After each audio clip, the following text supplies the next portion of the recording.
All right, the latest tonight in a Kane in Your Corner investigation, African-American students may be 2, 5, even 8 times more likely to be suspended than white students. Those are the eye-opening results of a Team 12 investigation into education inequality. Senior investigative reporter Walt Kane investigates unequal discipline in this Kane in Your Corner exclusive.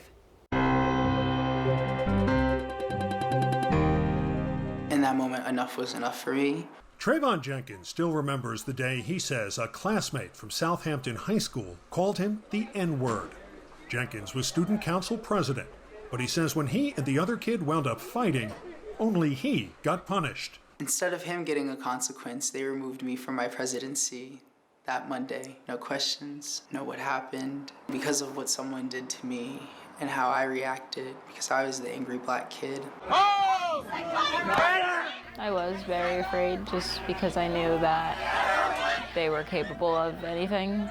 From a physical assault in a high school hallway to a slew of racist text messages, Ariana Green said she was subjected to years of racist bullying. If I was in school with them, I was afraid that they were going to attack me. Her mother says the district never took her complaints seriously.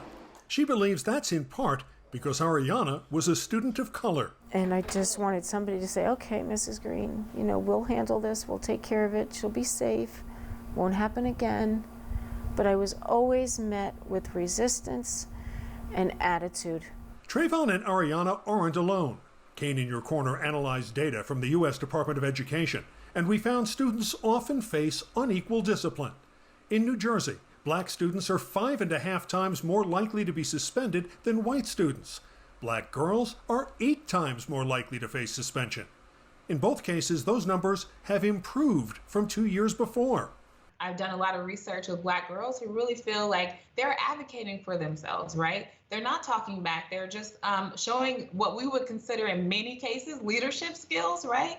And they're suspended for those very minor offenses. New Jersey education officials admit inequality is a problem and say they offer training to districts where discipline numbers are most out of line. It is critical that districts are able to share, to partner, and to join together to address some of the inequities that you have mentioned. New Jersey is not alone when it comes to unequal school discipline.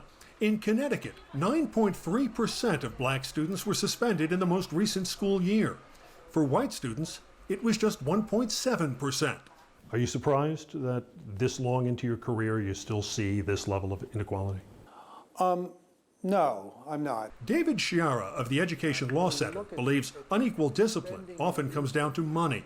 Because black and brown districts typically have less resources, school officials may resort to suspension sooner.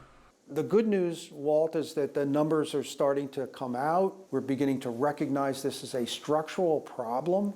When it comes to race and discipline, New York State schools have one of the best records in the country, but it's still not equal. 5.9% of black students were suspended at least once in the 2018 school year. Compare that to 3.6% of white students. As for Trayvon Jenkins, he's founded a group called Long Island's United Youth, hoping he can help black and brown students avoid situations like he faced in the future. I'm still going to be in the front line, and I'm still going to use my voice for the kids who won't use their voice. Now, we asked Southampton schools about Trayvon Jenkins. They said his allegations are false, but can't comment on individual students. Now, we pointed out they just had, and we asked what part of his story was inaccurate. They did not say anything more. Since we interviewed the Greens, they settled their lawsuit with West Milford schools. Neither side can talk about that case. We did invite the district to talk about inequality in general, but they did not. Gert, Brittany? So, Walt, I have to ask this question. What do you say to people that will see this story and say, you know, well, the numbers don't lie, that's the data? Yeah, you know, we spoke to both the Departments of Education in all 3 states about those numbers, and none of them tried to make the case that these disparities are in any way justified. In fact, New York and New Jersey's Departments of Education gave us written statements in which they laid out the policies they've adopted to try to make discipline more fair. You can take a look at those on news12.com. You can also see how your school or district did. This is the same data that I looked at in putting together our investigation.